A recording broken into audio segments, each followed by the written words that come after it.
Dios es el nombre que los seres humanos le han dado a lo que no comprenden, a lo que no pueden controlar, a lo que los sobrepasa. Desde las primeras civilizaciones hasta hoy, el concepto de Dios ha sido moldeado, no por revelaciones absolutas, sino por los límites culturales, lingüísticos y emocionales de cada sociedad. Nadie ha visto a Dios, nadie lo ha tocado, nadie lo ha oído directamente sin la mediación de símbolos, escrituras o interpretaciones. Y sin embargo, millones aseguran conocerlo. Afirmaciones como Dios es amor, Dios es justo, o Dios tiene un plan, no nacen del conocimiento, sino de la necesidad de calmar el caos interior. No existe una definición de Dios que no esté contaminada por la experiencia humana.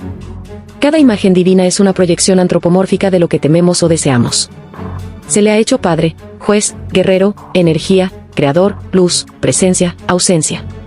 Pero todas esas definiciones tienen algo en común, han sido dadas por humanos, para humanos, desde la ignorancia envuelta en fe. El lenguaje es el primer límite. Definir implica encerrar en palabras. Pero toda palabra remite a otra palabra, nunca a una realidad trascendente. Por eso, decir que Dios es infinito, no expresa una verdad objetiva, solo señala nuestra incapacidad de concebir un límite para lo que consideramos divino. Cuando afirmamos que Dios es misericordioso, lo medimos según nuestra propia idea de misericordia. Cuando decimos que Dios castiga, lo proyectamos con base en nuestros códigos de justicia y retribución. Lo divino ha sido reducido sistemáticamente a lo humano. Cada religión ha construido un Dios a su medida. Lo ha decorado, lo ha institucionalizado, lo ha reglamentado. Y en esa construcción, lo que menos importa es si ese Dios es real, porque lo esencial es que funcione como herramienta de sentido, de control, de esperanza. El verdadero Dios de cada religión no es el ser supremo, sino el relato funcional que mantiene unido a su grupo. Las definiciones no pueden abarcar lo que no se puede verificar. Y nadie ha verificado a Dios. Lo que existen son tradiciones, testimonios, visiones, revelaciones personales, todas atravesadas por la subjetividad, la cultura y el lenguaje de quienes las vivieron. Lo que uno llama visión divina, otro lo diagnostica como brote psicótico. Lo que uno interpreta como mensaje celestial, otro lo traduce como una intuición emocional. No hay forma de definir a Dios sin caer en contradicciones, porque no hay forma de sacarlo del ámbito de lo personal para ubicarlo en el terreno de lo verificable. Los que creen no pueden demostrarlo. Los que no creen no pueden refutarlo. Y ese punto muerto ha permitido que el concepto de Dios siga flotando en la historia humana como una niebla espesa, útil pero indefinible. La filosofía ya comprendió que todo intento de definir a Dios con afirmaciones positivas es una trampa. Si se dice que Dios es bueno, lo estamos midiendo con nuestros estándares de bondad. Si se dice que Dios es justo, lo estamos haciendo encajar en sistemas humanos de moral. Si se afirma que Dios es eterno, se le está sometiendo a una categoría temporal, aunque sea invertida. La única forma coherente de hablar de Dios es por la vía negativa, decir lo que no es. Dios no es materia, no es forma, no es cambio, no es pasión, no es límite. Pero incluso al negar, seguimos atrapados en el lenguaje humano. Seguimos hablando desde nuestro marco mental. Y lo que no se puede nombrar en forma afirmativa ni negativa, simplemente se escapa a toda comprensión. Decir que Dios es misterio no es definirlo, es admitir que está más allá de todo discurso. Por eso, cada intento de definirlo se convierte en idolatría conceptual, crear un Dios a imagen de nuestras palabras, de nuestras carencias, de nuestras necesidades. Las religiones no han buscado tanto definir a Dios como dominarlo. A través de dogmas, concilios y escrituras, han creado marcos rígidos que no admiten preguntas. Han dicho, esto es Dios, y han condenado al que dude. Pero esas definiciones no son fruto de una experiencia directa con la divinidad, sino resultado de debates humanos, intereses políticos, traducciones y conveniencias. El Dios trinitario del cristianismo, por ejemplo, no aparece como tal en los textos originales. Fue definido en el Concilio de Nicea en el año 325, en medio de luchas internas por el control ideológico del imperio. El Dios del Islam es indivisible y absoluto, no por revelación pura, sino porque esa estructura responde a una lógica teológica que busca la sumisión total. El Dios del judaísmo se revela progresivamente como un ser cada vez más abstracto, más impersonal, más oculto, porque así lo exigía la evolución de un pueblo que necesitaba adaptarse a su historia traumática. En cada caso, Dios es definido para sostener un sistema. No porque se le haya comprendido, sino porque se le necesita. Pero no solo las religiones han definido a Dios. La ciencia, en su afán de independencia, también ha intentado pronunciarse. Algunos científicos declaran que no hay necesidad de postular a Dios como hipótesis. Otros, que la complejidad del universo apunta hacia un diseño inteligente. Ambos bandos se equivocan si piensan que están hablando de lo mismo.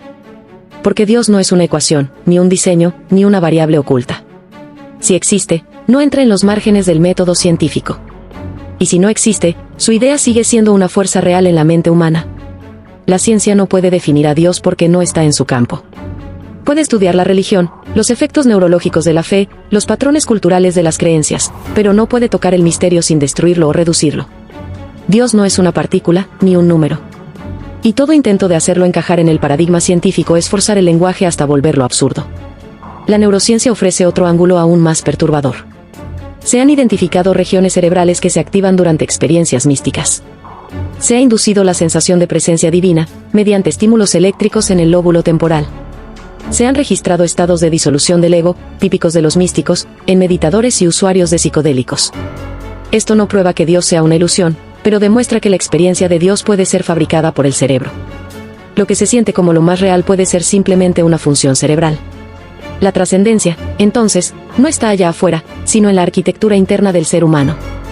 Dios, en ese caso, no es más que una función adaptativa, un artefacto evolutivo para generar sentido, cohesión social y consuelo ante la muerte.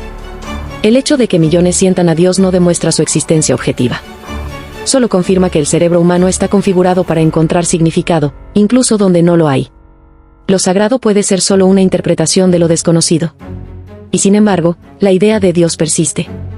Porque su utilidad es inmensa. Dios responde lo que nadie puede responder. Da sentido donde no hay lógica. Ofrece justicia donde el mundo solo da arbitrariedad. Promete eternidad donde la muerte reina. No importa que nadie lo haya definido con claridad. Lo importante es que funcione como bastón existencial. Y como tal, ha sido utilizado por tiranos, líderes religiosos, dictadores y libertadores. Ha justificado guerras y ha impulsado paz.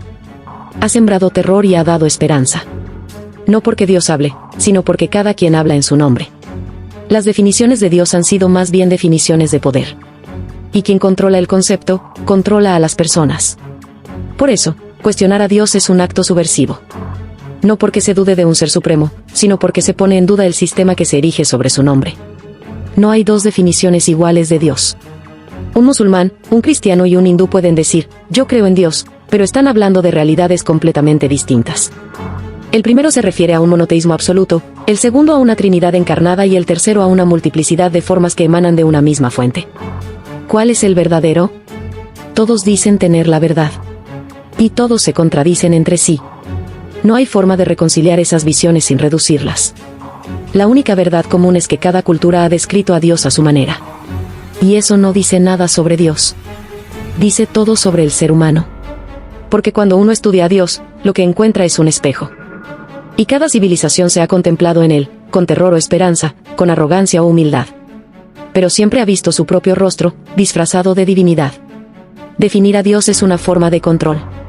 Por eso, la mayoría de las religiones castigan la duda. Quien pregunta, incomoda. Quien investiga, rompe el hechizo. Y sin hechizo, el sistema se tambalea. El dogma no admite ambigüedad. Pero la ambigüedad es lo único que rodea al concepto de Dios. Porque lo infinito no cabe en una fórmula. Porque lo eterno no se encierra en libros. Porque lo absoluto no puede ser usado como argumento para justificar lo relativo.